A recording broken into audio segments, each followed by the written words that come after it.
fat controller works his engines hard. But they are very proud when he calls them really useful. I'm going to the scrapyard today, Edward called to Thomas. What? Already? You're not that old, replied Thomas cheekily. Thomas was only teasing.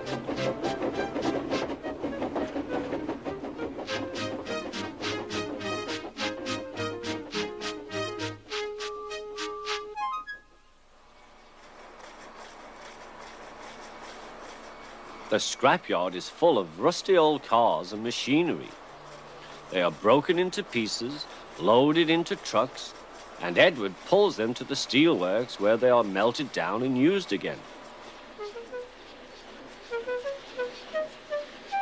Today there was a surprise waiting for Edward in the yard. It was a traction engine. "Hello," said Edward. "You're not broken and rusty. What are you doing here?" "I'm Trevor. They're going to break me up next week." "What a shame," said Edward. "My driver says I only need some paint, polish and oil to be as good as new. But my master says I'm old-fashioned." Edward snorted. "People say I'm old-fashioned, but I don't care. The fat controller says I'm a useful engine." "What work did you do?" "My master would send us from farm to farm. We threshed corn, hauled logs and did lots of other work. The children loved to see us."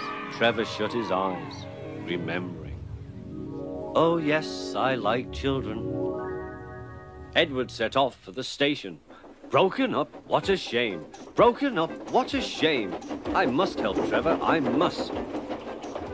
He thought of all his friends who liked engines, but strangely none of them would have room for a traction engine at home. It's a shame, he hissed. Then, beep, beep! Why didn't I think of him before? There, on the platform, was the very person. "Hello, Edward. You look upset. What's the matter, Charlie?" he asked the driver. "There's a traction engine in the scrapyard, Vicar. He'll be broken up next week. Jem Cole says he never drove a better engine." "Do save him, sir. He saws wood and gives children rides." "We'll see," replied the vicar. Jem Cole came on Saturday. "The Reverend's coming to see you, Trevor. Maybe he'll buy you." "Do you think he will?" asked Trevor hopefully. "He will when I've lit your fire and cleaned you up." The vicar and his two boys arrived that evening. Trevor hadn't felt so happy for months. He chuffered about the yard. "Show your paces, Trevor," said the vicar.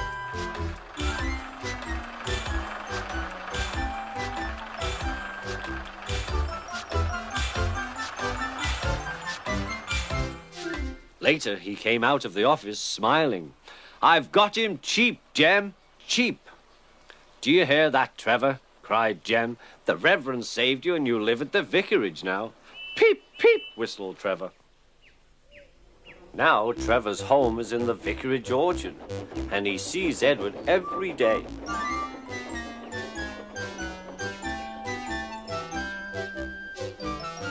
His paint is spotless and his brass shines like gold.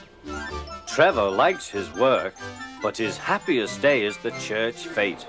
With a wooden seat bolted to his bunker, he chuffers round the orchard, giving rides to children. Long afterwards, you will see him shut his eyes, remembering. "I like children," he whispers happily.